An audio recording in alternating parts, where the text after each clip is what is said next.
Please like, subscribe, and be sure to click the bell button for regular and exciting indie film content and your chance to be the first to engage with the Liftoff Global Network of Film Festivals as we embark on launching the careers of the filmmakers of tomorrow.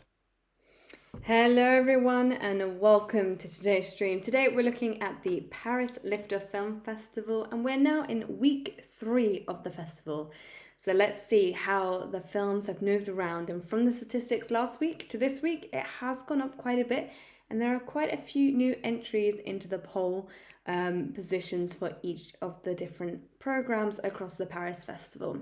As you can see from our Paris photo there, that the festival went live on the 28th of August and is running all the way through to the 25th of September. We have had all of our wonderful focus groups.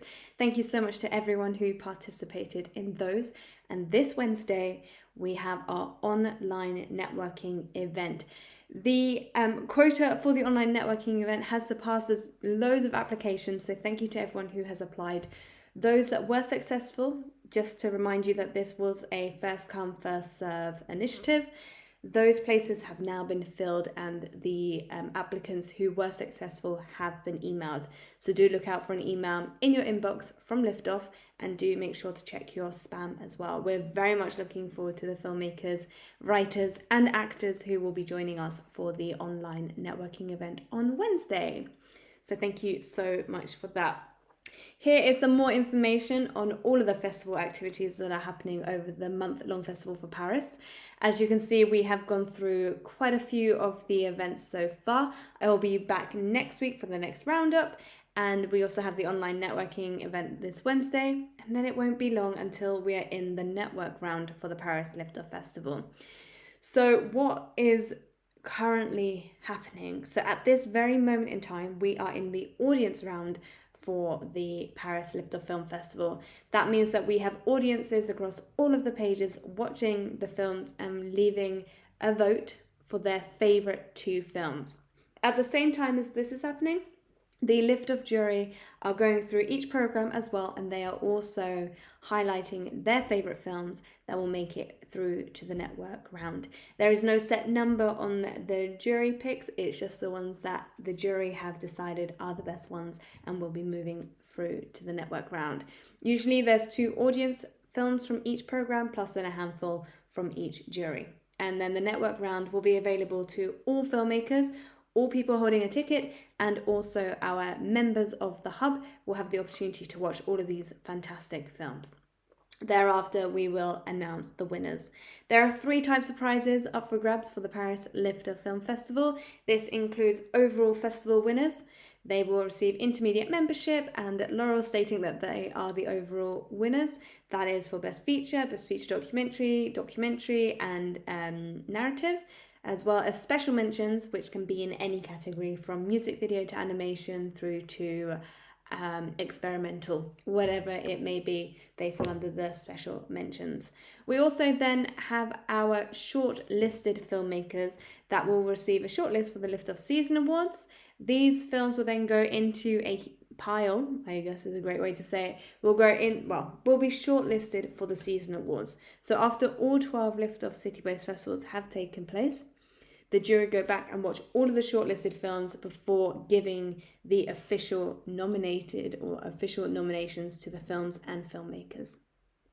The third and final prize that we have is the Audience Choice Award, and this is where we'll be inviting up to 5 filmmakers to join us on our YouTube channel for a director-style commentary. These are fantastic roundtables.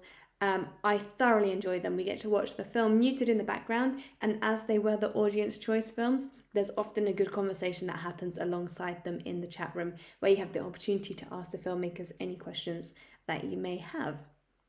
So they are our prizes. Let's take a look at the festival as a whole, and let's take a look at some statistics and see which films are currently in the lead from the audience round.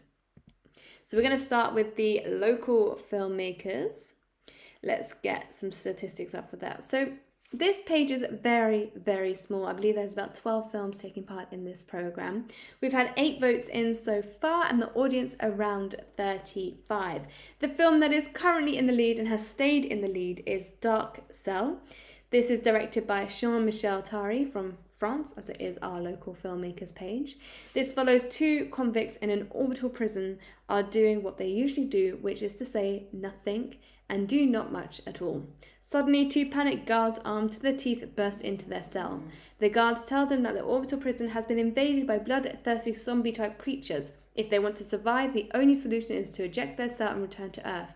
But when the ejection order is entered into the computer is refused, the cell designed for two occupants only now holds 4. There are 2 lucky winners and not much time to pick them. This film has been doing extremely well both with our jury and the audience, so if you have got a ticket to the local filmmakers shorts, do make sure to check this out. We've got 3 films that are tied on 2 votes. That is... Oh, I didn't even show you the poster for Dark Cell. Here is the poster for Dark Cell. I'll leave that up there for a second so you can absorb it. Look at all of those laurels that this film has already received from various festivals. So, like I said, go and check this film out. There are 3 other films I'd like to mention here that are all tied on 2 votes. The first one is Emma. This is directed by Eloise Guillemot. Then we have The Judgment, which is directed by Quentin Rollet. And Watercolor Rose by Dan Lang. So those 3 films are all tied on 2 votes. Up next, we're going to take a look at the judges' select shorts. So we've had 47 votes in so far, which is a huge number across this program. We have an audience of around 55, which means that there's still quite a few votes to come in. The film that is currently in the lead has blasted through the ranks, has got a lot of supporters. This is a film called How to Collage. It is on 38 votes. This is a film from Ireland. It is a documentary and it is directed by Luke Daniels. So this documentary is about David Newton, an American artist living in Ireland. The documentary shows David in his studio creating artwork, collages through found scrap of paper and found objects. The next film I'm going to mention is Can You Hurry? This is on 6 votes. It is directed by Igor Lewicki from the USA. He has just been invited to take part in the online networking event, so I hope, Igor, that you can make it. This film follows Mia, who is anxious and depressed and lingers at the edge of a rooftop high above the Chicago streets. As she gathers her thoughts and contemplates her final moments of life, a voice chimes in from behind her. Can you hurry? So that film is currently on 6 votes. Moving on then, we will be moving on to the Trendsetter Shorts page. This page has had a little switcheroo, which is quite exciting. Currently it's on 26 votes. We have an audience around 38, which means there's still a lot of votes to come in. So the first film I'm going to mention was tied last week, but it has managed to spring ahead of the following film, which I will mention in a moment. The first film I'm going to mention is Lovebirds and Lady Lovers. This is on 7 votes. It is a film from the UK and it is directed by Leon Bodier. After leaving Leeds with her singer fiancé, a budding artist finds herself bartending at Covent Garden Jazz Bar, where he now performs. A gallerist who frequents the bar helps Emily realise her own artistic aspirations,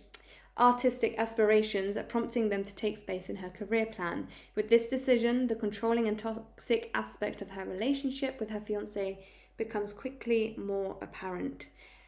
Well done, Leon, for sneaking up into pole position. The film that is close behind and on 5 votes is Happy Ever After. This is a film by Loki TK from France. It is an animation experimental music video.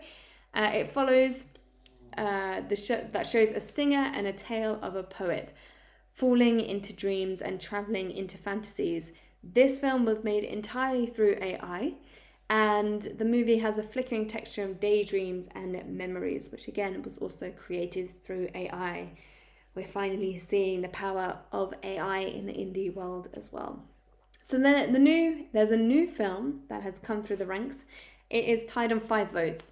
So Happy Ever After and our other film Lovebirds and Lady Lovers, you have a new contender who is rising through the ranks. This is a music video called Step. It is by Roxanne McIver from the USA. This is a music video that celebrates Black excellence surrounding Black love, Black marriage and Black dancing. So there we have it. The final program we're going to be looking at is our features program. We've had 22 votes in so far and an audience around 35. We now have a tie. Again, we have a tie. So the first film I'm going to mention is no surprise if you have been watching these roundups every Monday. The first film is Wisteria. This is on 5 votes. It is directed by Samuel Jacob Attias, and this is a film from France. It is actually a baguette western set in Evansville, WY, and it follows Jacob, a lonely farmer, as he sees his life brutally changed after committing the unthinkable, the murder of a native. In a hostile environment where law and order are set by the cold-hearted Marshal Jacob, Jacob struggles to redeem himself.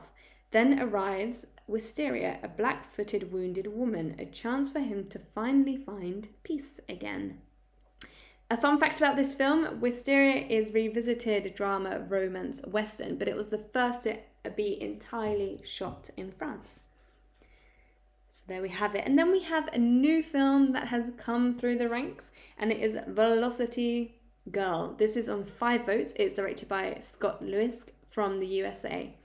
And this is a drama romance feature, and it follows Chloe. So after her mother is sent to jail, Chloe, a rebellious troubled teen from the city, is forced to live with her estranged family in a small country town. So we have a new film in the ranks here that I'm ending today's stream on. If you have been watching this, thank you. I can see that there is a hey in the chat room. Hi back to you. We will be back next week with the final roundup for the festival before it comes to an end on the 25th of September. Have a lovely week. Do make sure that you get your votes in time. If you do not get them in before Monday, then they may not be counted, or by the end of Monday, they may not be counted. So please make sure that you get them in time. Have a wonderful week, and I will see you next week. And for those that are joining us on Wednesday for the online networking, I will see you then. Have a lovely week. Goodbye.